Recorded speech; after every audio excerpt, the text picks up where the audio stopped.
Lord Krishna नमन my all sweet dear student, प्यारे विद्यार्थियों, अब हम बात कर रहे हैं इम्पोर्टेंस ऑफ फॉरेस्ट के बारे में। Okay, forest are the source of raw material for many industries. यानी कि जो जंगल होते हैं वो रॉ मटेरियल प्रदान करते हैं बहुत सारी इंडस्ट्रीज के लिए, उद्योग धंधों के लिए।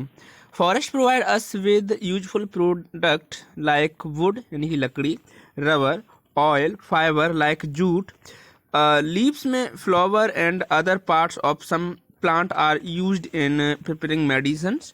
यानी कि जो फॉरेस्ट होते हैं वो प्रोवाइड करते हैं हमें वुड यानी कि लकड़ी, रबर, ऑयल यानी कि तेल, फाइबर्स यानी कि बहुत सारे आपके रेसे, जूट,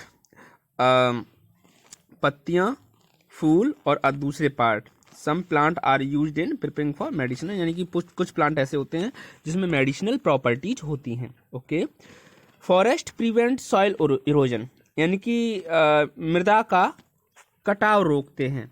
जंगल जो होते हैं वो मृदा का कटाव रोकते हैं। The root of tree hold the soil particle together and thus prevents soil erosion, यानी कि ये जो रूट्स होती हैं ट्री की, ये सॉइल के पार्टिकल को होल्ड कर लेती हैं, जिससे कि सॉइल का इरोजन क्या हो जाता है, रुक जाता है। As there are many trees in a forest, एक जंगल में बहुत सारे पेड़ होते हैं।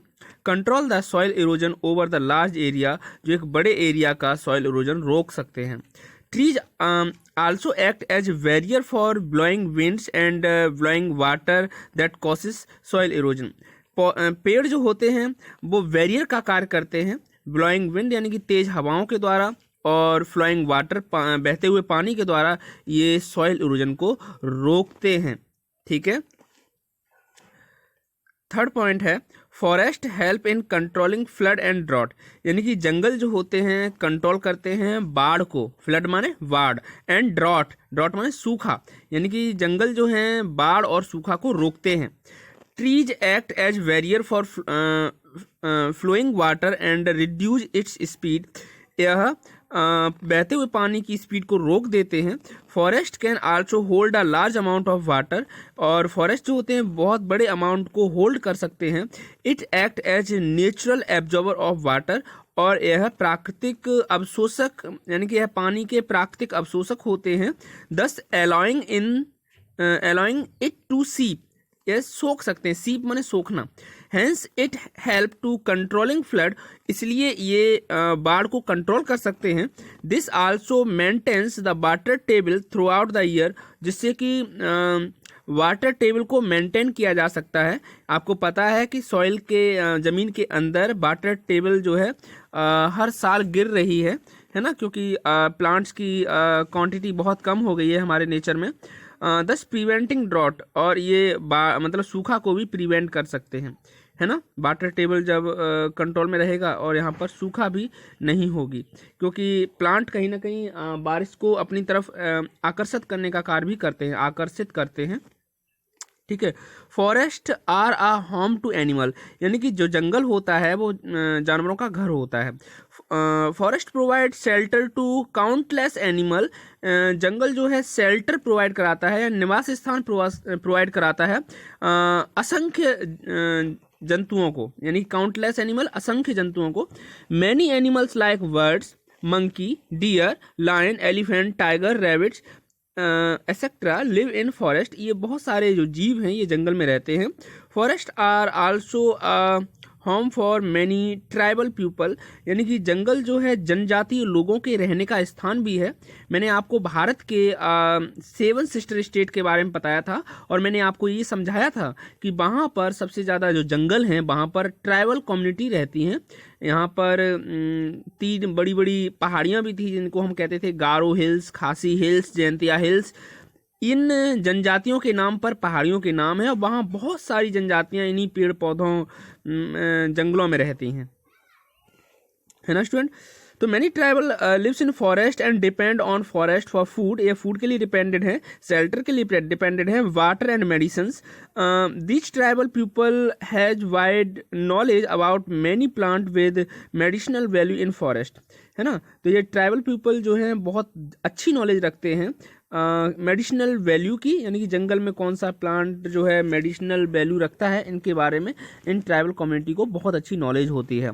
Forest maintain the level of oxygen and carbon dioxide in the air, यानी कि जो जंगल होते हैं यह ऑक्सीजन और CO2 के लेवल को भी एयर में कंट्रोल करते हैं। Forest help to purify air, forest जो होते हैं एयर को प्यूरिफाई करते हैं। Animals use oxygen for process for respiration, जितने भी जंतु होते हैं कहीं ना कहीं श्वसन के लिए ऑक्सीजन पर निर्भर रहते हैं। एंड रिलीज कार्बन डाइऑक्साइड, और ये सारे के सारे जंतु जो हैं CO2 गैस को निकालने का कार्य करते हैं। Plants use carbon dioxide to prepare their food, पौधे CO2 की हेल्प से अपना भोजन बनाते हैं by the process of photosynthesis, photosynthesis process के द्वारा। And release oxygen as a by product, और यह ऑक्सीजन को रिलीज करते हैं बाई प्रोडक्ट के फॉर्म में। It is for the reason the forest are called green lungs, इसीलिए हम जंगल को ग्रीन लंग्स कहते हैं। क्या कहते हैं? ग्रीन लंग्स कहते हैं। Forest are helpful in controlling global warming, यानी कि जंगल जो है ग्लोबल वार्मिंग को कंट्रोल करने में महत्वपूर्ण भूमिका निभाते हैं। As present global warming is a major environmental issue. The average increase in the temperature of Earth's surface due to increase in the concentration of carbon dioxide, methane is called global warming, यानी कि यहाँ पर increase हो जाता है temperature, मतलब अर्थ के outer surface का जो टेम्परेचर है वो इंक्रीज हो जाता है। क्यों इंक्रीज हो जाता है? कंसंट्रेशन, यानी कि यहाँ पर सांद्रता बढ़ जाती है CO2 की और मीथेन की। जब CO2 और मीथेन की सांद्रता बढ़ जाएगी, प्लांट्स कम होंगे, तो ऐसे में ग्लोबल वार्मिंग जो है इसे हम ग्लोबल वार्मिंग कहते हैं। Plant use carbon dioxide from the air, जो प्लांट्स होते हैं वो कार्बन डाइऑक्साइड का यूज करते हैं प्रोसेस ऑफ फोटोसिंथेसिस, यानी फोटोसिंथेसिस द्वारा भोजन बनाने में।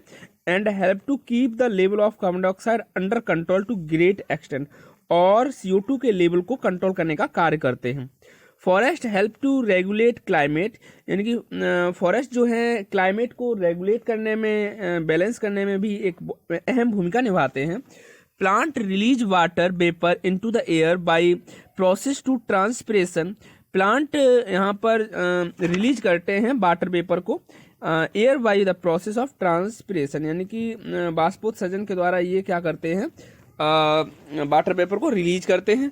विच keep the air cool and help the regulation of water cycle, यह एयर को कूल करता है और वाटर साइकिल को रेगुलेट करता है। In this way forest are very useful and regulating the climate, इससे यह क्लाइमेट को रेगुलेट कर पाते हैं। लास्ट पॉइंट है, forest serve as tourist destinations and a source of recreation, यानी कि जो जंगल होते हैं वो टूरिस्ट के लिए डेस्टिनेशन का कार्य करते हैं और रिक्रिएशन का भी कार्य करते हैं। Nowadays forest has become favourite tourism spot for camping, hiking, research, camping में हाइकिंग के बारे में और रिसर्च के बारे में भी यहाँ पर टूरिस्ट इन सभी के लिए तो आते हैं, कैंपिंग करने के लिए, हिकलिंग करने के लिए, रिसर्च। आपने आइस में भी देखा होगा, है ना लोग। अब यहाँ पर वर्ड है रिक्रिएशन, इसका मीनिंग है activity done for relaxation and enjoyment, यानी कि जो टूरिस्ट होते हैं वो क्या करते हैं, कुछ एक्टिविटी करते हैं जिससे कि वो रिलैक्स हो सकें और एंजॉय गेट कर सकें। Okay student, thank you.